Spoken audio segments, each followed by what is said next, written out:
요즘 사람들은 거짓말을 굉장히 자연스럽게 생각하고 심지어 자신의 유리하도록 편리한 도구로 사용을 합니다.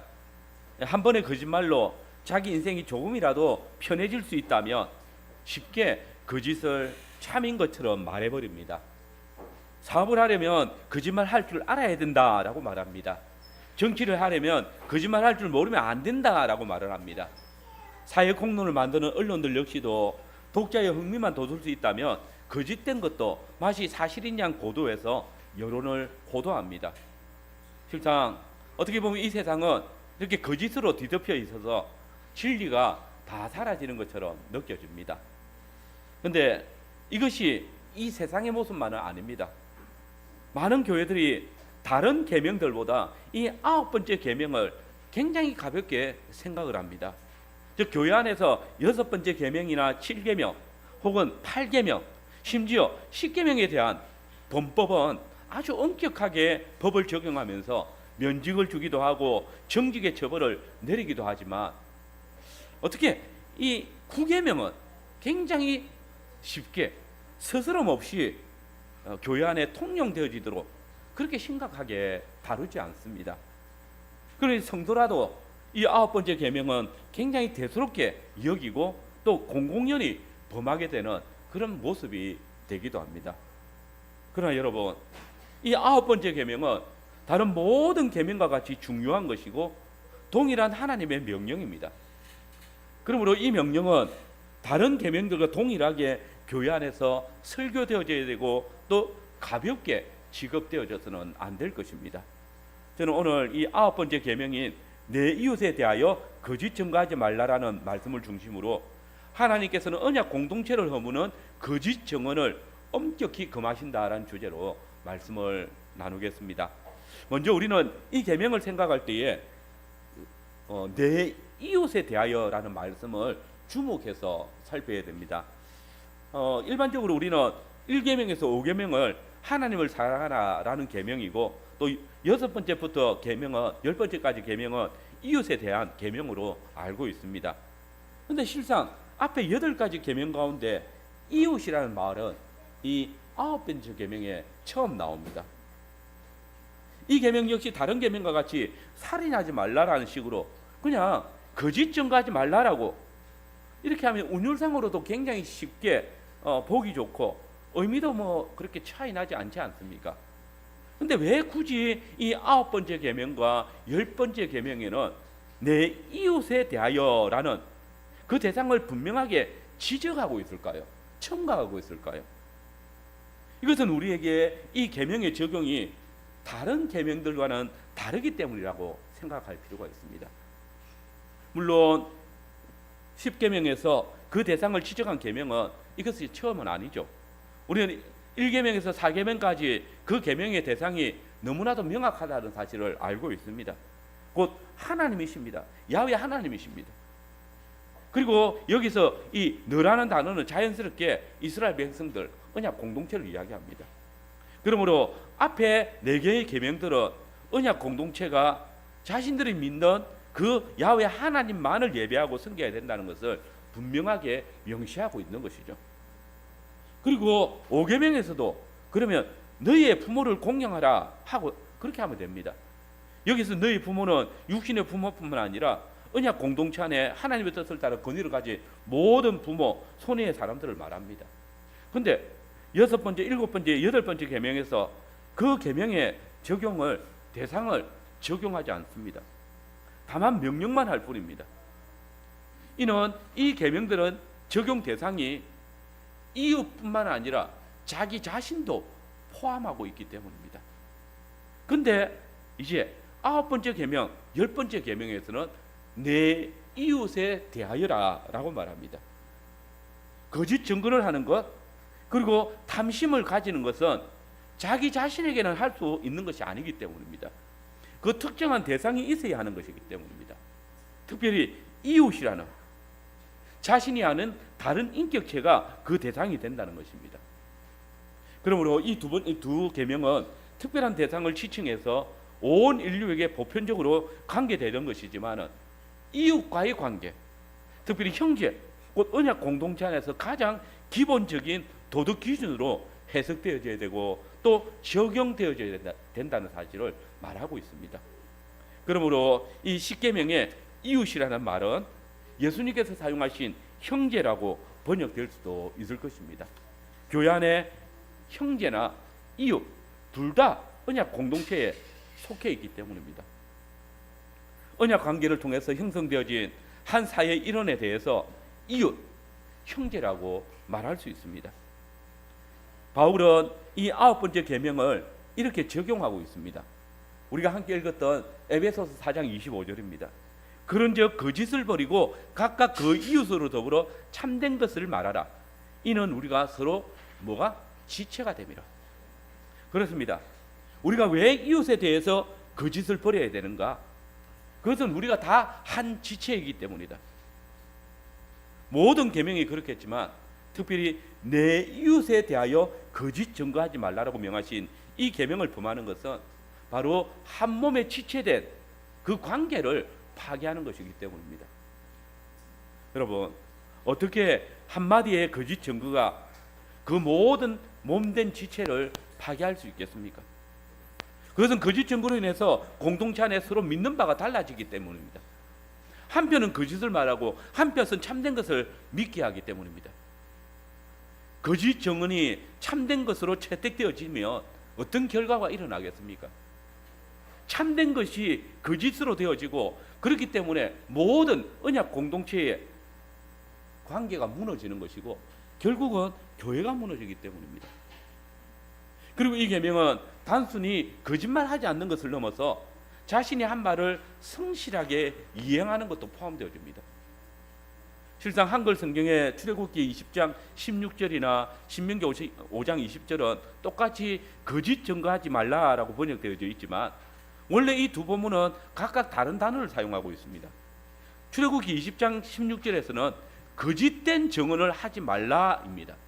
그런데 신명기 5장에서는 신실하지 못한 말 혹은 천박한 태도의 말을 하지 말라라고 되어 있습니다. 신명기 이 계명을 직설적으로 표현하면 이웃에 대해서 책임 못 질 말을 함부로 하지 마라, 가볍게 하지 말라라는 것입니다. 그러면 이 두 본문을 함께 살펴보면 이 계명의 적용이 단순하게 거짓말하지 않는 것뿐만 아니라 이웃에게 또는 형제에게 자신이 한 말을 성실하게 이행하지 못한다면 그 역시도 9번째 계명을 범하는 것이다라는 말입니다. 그건 역시도 거짓말, 거짓 증언하는 것입니다. 우리는 이 사실을 여호수아와 이스라엘 장로들이 기본 족속들이 거짓된 행동으로 이스라엘을 속여가지고 마치 이웃이 아니라 먼 민족이 있는 것처럼 해서 언약을 맺었던 역사를 통해서 볼 수 있습니다.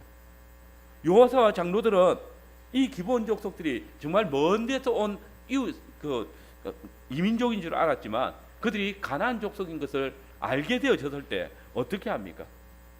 비록 가나안 족속이 자신들을 속여서 언약을 맺었지만 그들이 자신들을 먼저 속였기 때문에 이미 맺은 언약에 대해서 우리 이제 효력이 없어 라고 깨뜨리지 않았습니다. 그에 대해서 성실히 행하지 않는 것이 없었습니다. 오히려 여호수아와 이스라엘은 자신들이 기본 족속과 맺은 언약이 거짓이 아님을 기본 족속이 가나안 족속들의 공격을 당할 때에 다른 족속들과 연합해서 기본 족속들을 칠 때에 바로 그들과 맺은 언약을 기억해서 기본 족속을 도와서 가나안 연합군과 또 전쟁을 치렀던 것을 우리가 알 수 있습니다. 비록 그 언약이 자신에게 손해가 있다 할지라도 그 언약이 거짓된 것이 아님을 행동을 통해서 보여줌으로써 이 9번째 거짓 증언을 하지 않는 것을 지키고 있는 것입니다. 이스라엘은 자신들을 속인 기본 족속과 맺은 언약이 하나님 앞에서 맺은 것이고 자신들이 신실하신 하나님의 백성임을 이 언약을 통해서 이루는 것입니다. 그러므로 이 계명은 그냥 우리 입술의 말에만 제한되는 것이 아니라 바로 우리의 행동도 이 정언들이 우리를 주장해야 되는 것입니다. 언행이 일치되지 않는다면 그것은 결국은 내 말이 거짓이 되어지는 것이고 거짓 정언이 되는 것입니다. 여러분, 진실로 성도의 삶은 이웃에 대해서 거짓 증거가 나타나지 않는 그런 삶이 되어야 됩니다. 우리의 말과 행실이 언제나 모든 이에게 인정받을 수 있는 그것이 하나님 앞에서 우리의 삶이 되어져야 될 것입니다. 그러면 두 번째로 이 계명의 내용이 어떤 겁니까? 이 계명의 중요성을 분명하게 하기 위해서 우리는 이 계명이 보다 정확하게 살필 필요가 있습니다. 이 9번째 계명은 단순히 이웃에 대해서 거짓말하지 마라 라고 하지 않고 이웃에 대해서 거짓 하지 말라라고 합니다. 물론 이 말에는 거짓말도 포함하고 있죠. 그러나 이보다 더 우선되는 것은 거짓 증거에 관한 것입니다. 우리는 거짓 증거를 생각할 때 우선 법정을 생각해야 됩니다. 가령 살인 사건이 있었다고 합시다. 이 사건을 해결하기 위해서 증인이 필요하고 증인은 사건에 대해서 자신이 알고 있는 것을 진술함으로써 범인을 잡을 수 있도록 할 수 있습니다. 그리고 이 사건을 재판할 때에 증인은 다시 한번 법정에서 사실을 증언함으로써 판사가 이 증인의 증언대로 피고인에게 유무죄의 판결을 내릴 것입니다. 그래서 증인이 중요합니다. 그런데 만약 이 증인이 범인에게 위협을 받았다든지 아니면 그와 결탁을 해가지고 죽은 사람에게 불리하도록 거짓 증언을 한다면 상황은 완전히 달라지지 않겠습니까? 구약시대 역시 증인이 중요했습니다. 당신은 오늘날 같이 이렇게 과학적인 수사 방법이 없었기 때문에 증인의 증언이 오늘날보다 훨씬 중요하게 취급되어졌습니다. 그래서 하나님께서는 이런 규칙을 주셨습니다. 사람이 아무 악이든지 무릇 범한 자는 한 증인으로만 정할 것이 아니요 두 증인의 입으로나 세 증인의 입으로 그 사건을 확정할 것이며, 다시 말해서 두세 사람의 증언이 비슷하면 사건을 사실로 여기고 증인이 한 사람뿐이라면 판결을 정확하게 할 수 없으므로 형을 선고하기에 어렵다는 것입니다. 그런데 여러분, 사실 인간은 자신의 이익을 위해서 이런 하나님의 규례를 악용하는 것을 서슴지 않습니다. 우리가 함께 읽었던 열왕기상 21장을 한번 보십시오. 아합의 때에 아합이 나봇의 포도원을 가지기 위해서 고민을 합니다. 쩔쩔매고 있을 때 그의 부인 이세벨이 나봇을 중상모략해가지고 죽여버립니다. 이스라엘 법이 한 사람의 죄를 확정하고 형벌 내리기 위해서 두 사람 이상의 증인이 필요하다는 것을 알았습니다. 이세벨이 이 법을 악용합니다. 그래서 나봇에 살고 있는 도시에 불량자들을 동원해가지고 법정에서 거짓으로 증언하도록 만듭니다. 바로 그 거짓 증언으로 나봇은 그의 전 재산이었던 포도원을 빼앗기고 자기 역시 죽임을 당합니다. 나봇의 의로운 피가 흐른 것은 그의 죄 때문이 아닙니다. 바로 이 두 불량배들의 거짓 증언 때문입니다. 보십시오. 여기에 우리가 이웃에 대해서 거짓 증거하는 것이 얼마나 중요한지를 보여주고 있습니다. 거짓은 사람의 생명과 명예를 빼앗아가기도 하고 그 언약 공동체 전체를 무너뜨리기도 하는 것입니다. 그러면 여러분, 이 거짓 증언과 대비되어지는 언약 안에서 정직한 사람이란 어떤 사람이겠습니까? 정직한 사람은 자신의 이익과 위치가 위협을 받는다 할지라도 이웃의 생명과 명예를 위해서 본질적으로 옳다고 믿는 것을 그대로 표현하고 행동하는 사람입니다. 한 사람의 거짓이나 또 중상모략으로 인해서 이웃의 생명이나 재산에 손상을 입히게 된다면 그 사람이 바로 이 9번째 계명을 범하는 것입니다. 여러분, 우리는 우리 생활 속에 이 9번째 계명을 수시로 기억해야 됩니다. 왜냐하면 앞에서도 잠깐 말씀드렸지만은 이 9번째 계명을 금하는 이 거짓 증거는 모든 언약 공동체에 심각한 영향을 미치기 때문입니다. 우리는 이러한 사실들을 언약 공동체 안에서뿐만 아니라 우리 사회에서도 너무나 자주 보지 않습니까? 한 사람의 거짓 증거로 인해서 국가가 또 사회 집단이 가족 공동체가 얼마나 심각한 파괴를 경험합니까? 단 한 번에 단 한순간에 단 한마디의 거짓 증거이지만 온 공동체가 갈등하고 심각한 분열을 경험하는 일이 피를 비자합니다. 그러므로 주님은 이런 거짓 증거자들에 대해서 얼마나 엄중한 처벌을 내리시는지도 우리는 살펴야 됩니다. 신명기 19장 16절에서 20절 말씀을 보면 만일 위정하는 자가 있어 어떤 사람이 악을 행하였다고 말하면 그 논쟁하는 쌍방이 같이 하나님 앞에 나아가서 그 당시에 제사장과 재판장 앞에 설 것이고 재판장은 자세히 조사해서 그 증인이 거짓 증거하여 그 형제를 거짓으로 모함한 것이 판명되면 그가 그의 형제에게 행하려고 꾀한 그대로 그에게 행하여서 너희 중에서 악을 취하라. 그리하면 그 남은 자들이 듣고 두려워서 다시는 그런 악을 너희 중에 행하지 않을 것이다.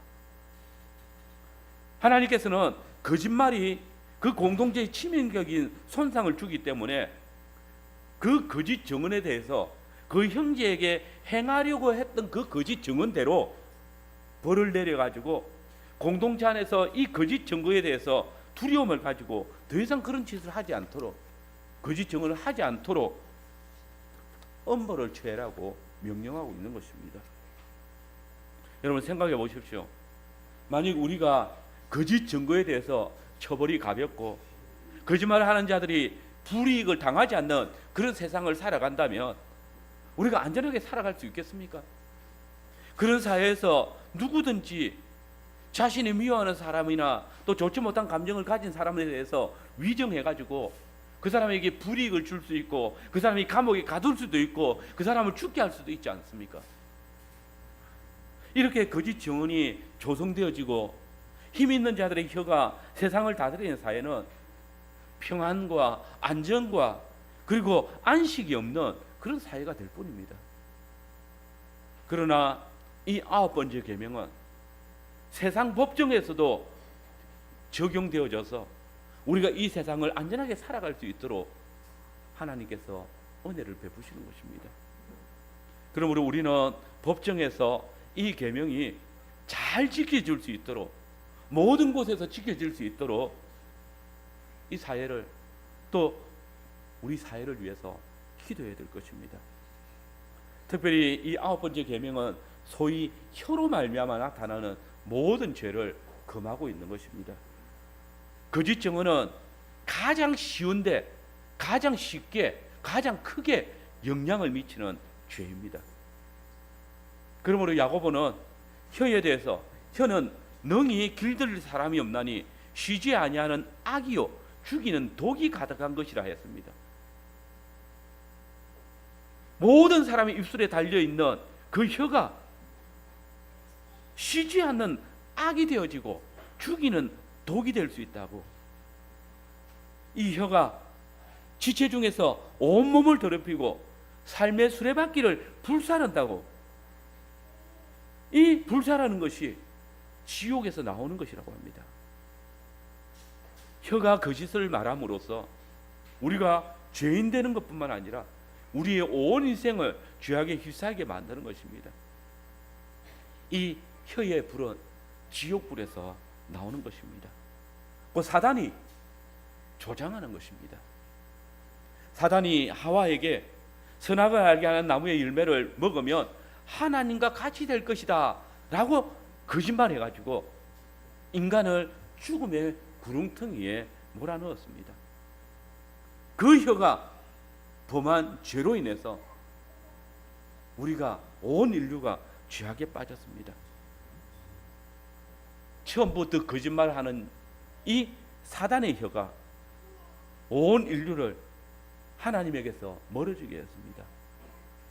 하나님께서는 당신의 선하신 뜻을 따라 우리의 혀를 창조하셨지만 우리는 처음부터 거짓말하는 사단인 그 혀에 꼬여서 하나님께 범죄하는 도구가 되어진 것입니다. 그러나 하나님께서는 택하신 백성들에게 바로 이 계명을 주셔서 우리의 혀가 더 이상 사단의 주장을 받지 않도록 주장하여 주셨습니다. 우리가 진정 주님을 믿는다면 우리의 혀는 사단의 원하는 뜻이 아니라 하나님의 원하신 뜻대로 살아갈 것입니다. 여러분, 하나님께서는 우리의 혀를 이용하는 사단의 능력을 깨뜨리시고 또한 죽이는 독이 가득한 우리의 혀를 정결하게 깨끗하게 하시기를 원하십니다. 왜냐하면 이 혀는 하나님을 찬송하는 아름다운 지체이기 때문입니다. 바로 이 혀가 우리에게 구원을 베푸신 하나님의 놀라운 구원의 복음을 전하는 도구이기 때문입니다. 우리의 말과 행동이 언제나 일치하지 않는다면 우리의 혀는 우리의 몸에 죄를 쌓게 될 것이고 이 혀의 말은 우리를 지옥불로 불사르게 될 것입니다. 여러분, 우리는 사람들 중에 선한 이름을 얻기 위해서 우리의 말과 행동은 거룩하고 겸손하고 악이 없고 참되고 매사에 자상하고 덕스러워야 됩니다. 우리의 성품과 마음의 결단도 정말 칭찬받을 만하고 좋은 평판이 날만해야 합니다. 그래서 사도에 권하는 바처럼 너희 마음에 그리스도를 주로 삼아 거룩하게 하고 너희 속에 있는 소망에 관한 이유를 묻는 자들에게 대답할 것을 항상 준비하되 온유와 두려움으로 하고 선한 양심을 가지라. 이는 그리스도 안에 있는 너희 선행을 욕하는 자들로 그 비방하는 일에 부끄러움을 당하게 하려 함이라. 이런 말씀이 우리 속에서 우리 주변에서 항상 일어나야 됩니다. 여러분의 말이 여러분의 행실을 통해서 사람들에게 부끄러움을 줄 수 있어야 될 것입니다.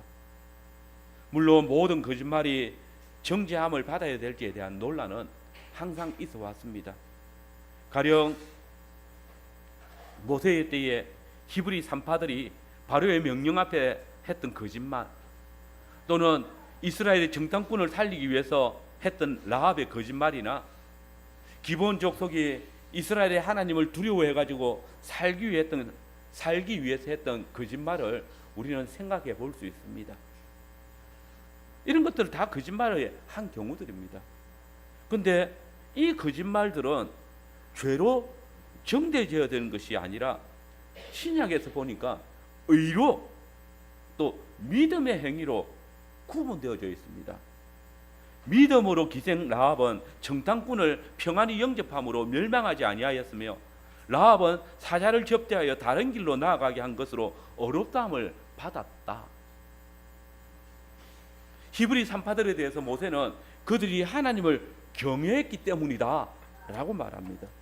기브온 족속들은 야훼의 행하신 일을 두려워함으로 항복하게 되었다 라고 말하고 있습니다. 왜 이들의 거짓말은 용인되는 거죠?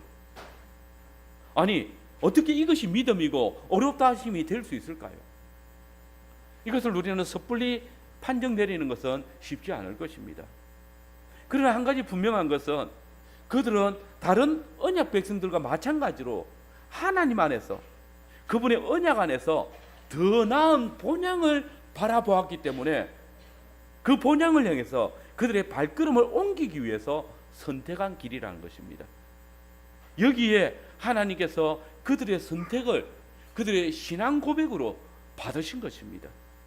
곧 그들이 진리를 알기에, 진리 곧 이웃과 하나님의 백성을 알고 그 하나님을 두려워했기에 자신에게 해가 있다 할지라도 말하지 않는 것이고 상대의 약한 것들을 보호해 주신 겁니다. 이런 의미에서 야곱이 장자권을 취하기 위해서 그 아비 이삭을 속인 일을 생각할 수 있습니다. 큰 자가 작은 자를 섬길 것인데 야곱과 리브가는 바로 그 하나님의 언약을 생각하고 취한 행동들인데 이것이 이삭이나 또 에서에게는 거짓이 되어집니다. 그러나 이것이 리브가와 야곱에게는 믿음이었습니다. 이 말씀들은 어떤 경우에는 거짓말할 수 있다고 권하는 것이 아니라 그의 믿음을 향한 참된 열심이 이 거짓을 통해서 나타났다는 것입니다. 여기서 우리가 한 가지 속지 말아야 될 게, 사람들이 종종 백색 거짓말 이야기합니다. 더 나은 것을 위해서 선한 의도를 가지고 거짓말해도 된다는 겁니다. 그러나 우리는 이 문제에 대해서 보다 신중해야 됩니다. 그것은 선의의 거짓말이라는 이름으로 악용되는 사례들이 많이 있기 때문입니다. 살아간 인생은 하나님을 섬기고 그 하나님의 말씀에 순종하기 위한 거짓말보다는 자신의 난처하고 곤란한 상황에서 벗어나기 위해서 혹은 자신이 그 어려운 가운데서 도피하기 위해서 속된 말로 선의의 거짓말로 포장해서 하는 경우들이 있기 때문입니다. 그러나 성경에서 정죄함을 받지 않는 거짓말에 대해서 우리는 어떤 한계를 보고 있습니다. 그것은 우리의 당하는 위험이나 난처한 상황을 벗어나기 위한 것이나 또 자기 이익을 챙기기 위한 것이 아니라 오직 하나님께만 생명이 있음을 알고 그 하나님께 자신을 투신하기 위한 그 길로서 하나님의 언약을 이루기 위한 길로서 선택되어져야 된다는 것입니다. 그러므로 오늘 우리의 죄를 위해서 죽으시고 부활하신 그리스도 안에서 새 생명을 누리는 성도의 거짓말은 결코 어렵다 인정함을 받거나 또 언약을 향한 믿음의 결단이라 불려질 수 없을 것입니다. 이제 마지막으로 이 9번째 계명이 명하는 것과 금하는 것이 무엇입니까? 앞에서도 말씀드렸듯이 이 계명은 성도의 삶을 정인으로서의 삶으로 살 것을 요구하고 있습니다. 즉 성도에게 있어서 거짓 정언을 금하심으로써 우리의 모든 생활이 정인의 정언과 같이 진실되어야 함을 요구합니다. 그러므로 저나 여러분이 어떤 말을 하든지 모든 사람들이 저와 여러분의 말을 들었을 때에 진실되이 받아들일 수 있는 그러한 삶이 되어야 하겠습니다. 사실 이 사회는 이 거짓 증거를 어느 정도 할 줄 알아야 바보 취급을 당하는 것은 유도 아니고 매장 당하기도 합니다. 거짓말하지 못하면 다른 사람들과 경쟁해서 이길 수 없고 그들보다 나아질 수 없다라고 생각합니다. 교회 안에서조차 교회의 건덕을 세운다는 미명하에 거짓 증언들을 많이 합니다. 어떤 이들은 다른 사람들보다 자신을 낮게 보이려고 위선적인 말을 하기도 합니다. 그러나 성도 여러분, 성경은 이 모든 말에 대해서 내 이웃에 대해서 거짓 증거하지 말라라고 명합니다. 특별히 교리문답은 이 계명이 이를 통해서 무엇을 금하고 있는지 분명히 밝힙니다. 우리 소교리문답 제78문답의 답을 같이 한번 읽어보겠습니다.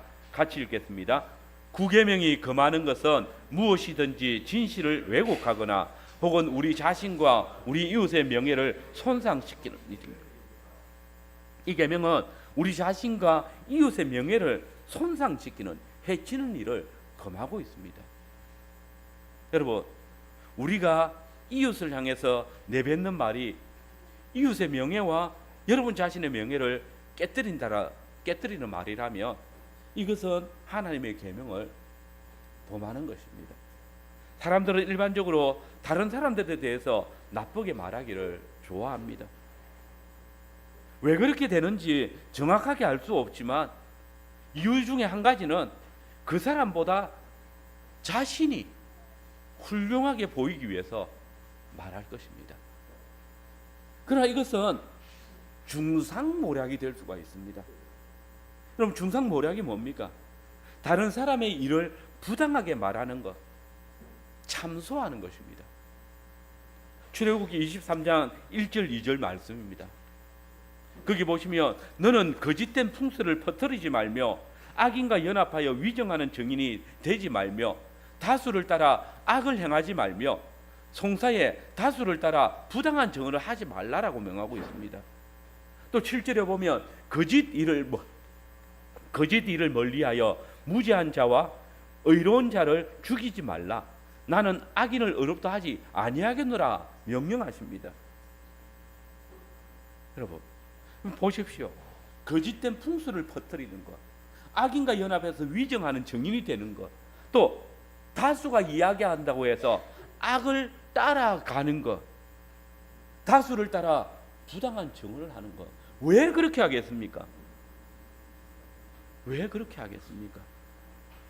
자기에게 손해가 되지 않도록 하기 위해서, 자기가 거기에서 동일하게 취급을 받기 위해서.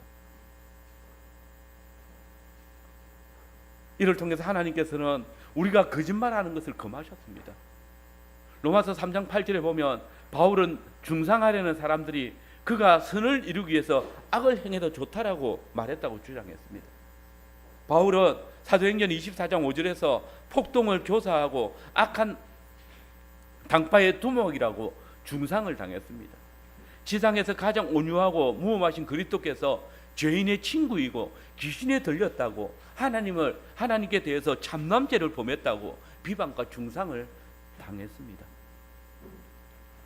다수가 이렇게 말할 때에 한 사람은 중상모략을 통해서 죽어가는 것입니다. 성경은 중상을 혀로 치는 것이라고 표현하고 있습니다. 경험해 보신 분들은 알겠지만 혀로 당하는 상처가 금으로 맞는 것보다 더 큽니다. 혀가 입은 상처는 그 어떤 의사도 치료해 주지 못합니다. 혀로 입힌 상처는 다른 사람의 명예나 인격적인 존엄성을 파괴하는 것이기 때문에 치료가 불가능합니다. 남을 비방하는 자는 비방당하는 사람의 마음에 상처를 주어서 그를 해치고 비방을 듣는 사람으로 하여금 비방하는 사람을 미워하게 하는, 원한을 가지게 하는 그런 사람으로 해쳐버립니다. 남을 비방하는 사람은 그것을 듣는 사람으로 하여금 그 거짓을 듣고 다른 사람에게 전함으로써 자신과 다른 사람에게 상처를 주는 죄를 범하는 것입니다. 이웃을 중상하는 말을 듣고 옮기는 사람도 같은 죄를 범하는 것입니다. 우리는 거짓 소문을 들어도 받아들여서는 안 됩니다. 시편 기자는 여호와여 주의 장막에 머무를 자 누구 오며 주의 성산에 사는 자 누구 오리까 질문하면서 정직하게 행하며 공의를 실천하며 그의 마음에 진실을 말하며 그의 혀로 남을 허물치 아니하고 그의 이웃에 악을 행하지 아니하며 그의 이웃을 비방하지 아니하며 그의 눈은 망령된 자를 멸시하며 여호와를 두려워하는 자들을 존대하며 그의 마음에 선한 것을 해로울지라도 변하지 아니하며 이자를 받으려고 돈을 꾸지 아니하며 뇌물을 받고 무지한 자를 해치지 아니한 자이니 이런 일을 행하는 자는 흔들리지 않는다라고 했습니다. 여러분, 여기 얼마나 우리의 혀와 관계된 것이 많습니까? 정직하게 말하고 진실을 말하고 혀로 남을 허물치 아니하고 이웃을 비방하지 아니하고 남을 존대하고 선한 것은 반드시 지키고 모두 혀와 관계된 겁니다. 거짓말하거나 이웃을 참소하며 중상하는 자들은 주의 장막에 머무를 수 없다는 것입니다. 어떤 사람은 다른 사람들에게 어떤 사실을 이야기함에 있어서 진실을 그대로 이야기하는 것처럼 하지만 강조점을 다른 곳에 두어서 또는 불명확하게 하여서 오해가 있게 만듭니다. 이게 9번째 계명을 범하는 것입니다. 누가복음 18장을 보시면 우리가 잘 아는 바리새인과 세리의 기도에 대해서 주님의 말씀이 있습니다. 거기 보면 바리새인이 세리를 염두에 두고 이렇게 말합니다. 하나님이여, 나는 다른 사람들 곧 토색, 불의, 간음을 하는 자들과 같지 아니하고 이 세리와도 같지 아니함을 감사하나이다. 나는 일회에 2번씩 금식하고 또 소득의 11조를 드리나이다 라고 말했습니다. 여러분, 이 바리새인의 증언이 거짓말일까요? 거짓말 아닐 겁니다. 그의 세리를 향한 진술이나 자신에 대한 진술 다 사실일 겁니다. 그러나 보십시오. 그의 강조점은 자신의 일을 그대로 고백하는 데 있는 것이 아니라 세리와 위치를 바꿔놓고 있습니다. 세리를 정당한 위치에 두지 않고 자신의 기준에서 세리를 판단해서 세리의 인격을 깎아내리는 데 있습니다. 그때 주님께서 뭐라 판결하십니까? 그 심판 법정에서 주님은 세리가 바리새인보다 어렵다 인정함을 받고 내려갔다 판결하십니다. 바리새인이 하나님 앞에서 그 했던 증언이 거짓 증언이라고 말씀하십니다. 하나님의 장막에서 거짓 증거한 바리새인의 쓸 자리는 없는 것입니다. 어떤 경우에는 상대방의 말 중에 그 사람이 의도하지 않은 것을 추측해서 자신에게 유리하게 해석하고 또 다른 사람에게 자신을 돋보이도록 전달하려고 하는 사람이 있습니다. 대통령 앞에 옆에서 사진 한번 찍은 것으로 마치 자신이 대통령 측근인 것처럼 말하고 다니는 그런 사건들을 우리는 많이 보았습니다. 어떤 일에 대해서 정확하게 알지 못하면서 마치 정확하게 아는 것처럼 자신이 정인인 것처럼 행동하는 사람들 있습니다. 이것 역시 9번째 계명이 되지 않습니까? 이런 행위는 그 상대방의 진실된 것을 말할 수 있는 권리를, 진실될 것을 알 권리를 박탈해버리는 경우가 되는 것입니다. 그런데 여러분, 우리가 이 계명이 금하는 것은 온전하고자 할 때에 꼭 기억하고 있어야 될 한 가지가 있습니다.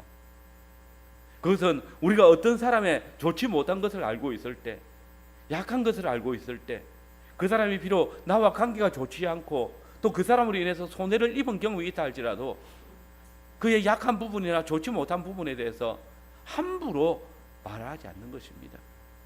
바울은 고린도전서 13장에서 사랑은 불의를 기뻐하지 아니하고 진리와 함께 기뻐하며 모든 것을 참으며 모든 것을 견딘다라고 했습니다. 진리와 함께 이웃을 사랑하고 기뻐하는 자는 옳고 그른 것을 분별할 수 있을 뿐만 아니라 그와 함께 모든 사실을 다 말하지는 아니합니다. 진정 진리를 알고 또 이웃을 사랑하는 자는 상대방의 명예를 훼손시킬 수 있는 말이나 그를 넘어지게 할 수 있는 말들을 하지는 않을 것입니다. 실로 다른 사람을 난처한 지경에 이르게 하기 위해서 우리의 입술을 사용한다면 이 얼마나 비참하고 또 주님의 말씀 앞에 부끄러운 일입니까? 바울은 여기에 한 가지를 덧붙입니다. 우리 같이 읽었던 에베소서 4장 25절 말씀 같이 읽어봅시다. 에베소서 4장 25절 말씀입니다. 같이 읽겠습니다. 그런즉 거짓을 버리고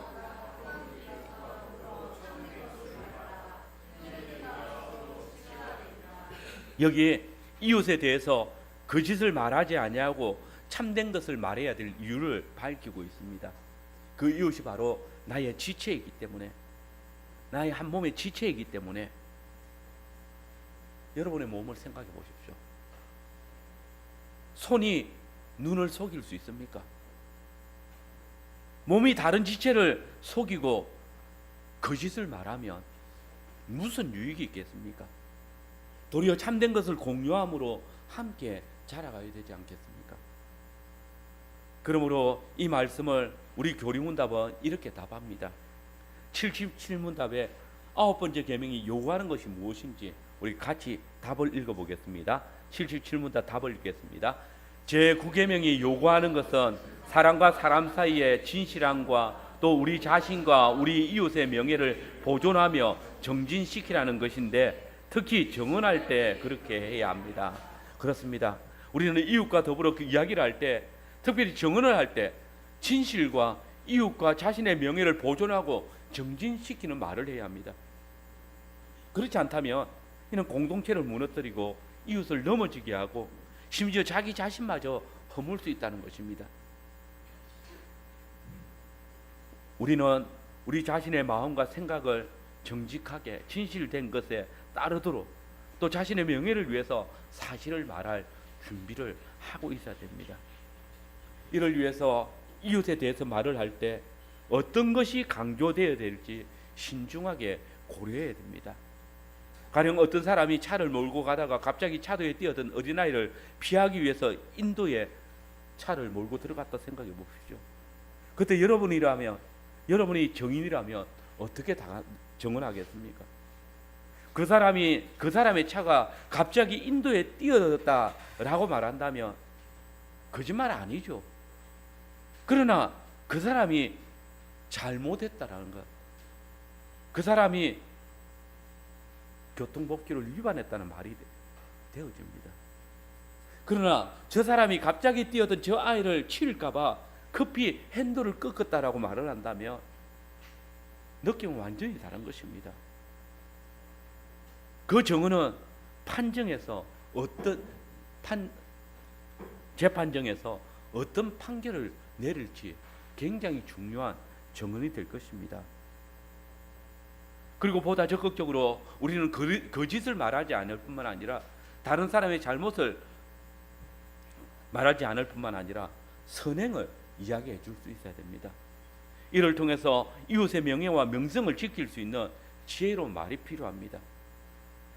거짓으로 말하는 입술을 말미암아 우리의 이웃이 상처를 입을 때, 우리 다른 사람들이 그 이웃이 거짓 증인으로 인해서 어려운 일을 당할 때에 그것을 바르게 인식할 수 있어야 됩니다.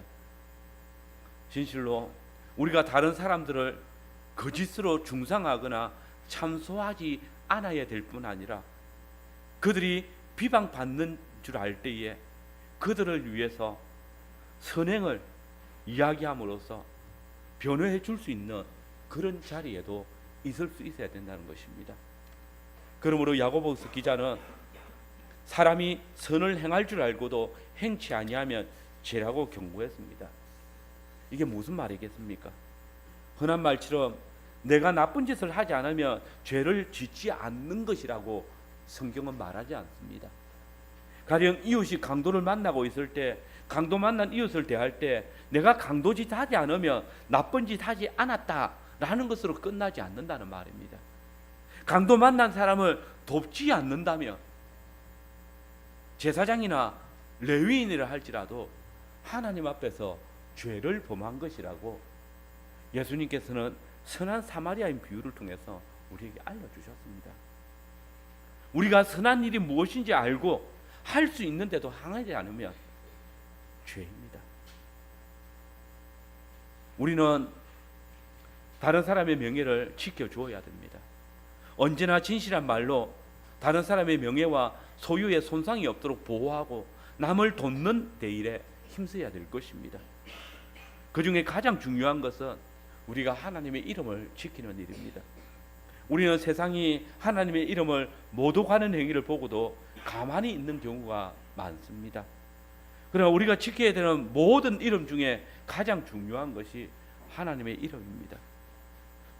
주기도문의 첫 번째 간구가 하늘에 계신 우리 아버지여 당신의 이름이 거룩히 여김을 받으시오며입니다. 하나님의 이름을 거룩하게 하는 것, 이것이 우리에게 주어진 가장 큰 계명입니다. 하나님의 이름은 그의 백성들이 하나님을 찬양하고 순종할 때 영광을 받으십니다. 또한 그의 백성들이 그 착한 행실을 통해서 영광을 받으십니다. 그런데 하나님께 있어서 거짓말보다 하나님과 더 반대되는 것이 없습니다. 왜냐하면 하나님은 참과 진리이시기 때문입니다. 예수님은 당신을 진리라고 하셨고 성령님은 당신이 진리의 영이시라고 밝히십니다. 우리가 믿는 우리 하나님은 거짓을 싫어하시기 때문입니다. 하나님께서는 우리를 그리스도 안에서 당신의 선한 일을 힘쓰도록 창조하셨고 우리의 입은 하나님의 이름을 찬송하고 그 이름의 역사를 증거하도록 주셨습니다. 여러분, 거짓 증거는 불신 사회에서도 인정받지 못할 뿐 아니라 하나님을 진노케 합니다. 거짓말은 처음부터 거짓말하는 자인 사단에게서 나온 것이고 하늘의 시민은 그 마음의 진실을 말하는 자들입니다. 진정 하나님의 나라와 그의 의를 위해서 부르심을 받은 성도 여러분의 모든 삶이 오직 그분의 이름을 위해서 항상 정직하고 또 바른 말들을 통해서 주의 도를 이루시는 삶이 되시기를 바랍니다. 아멘.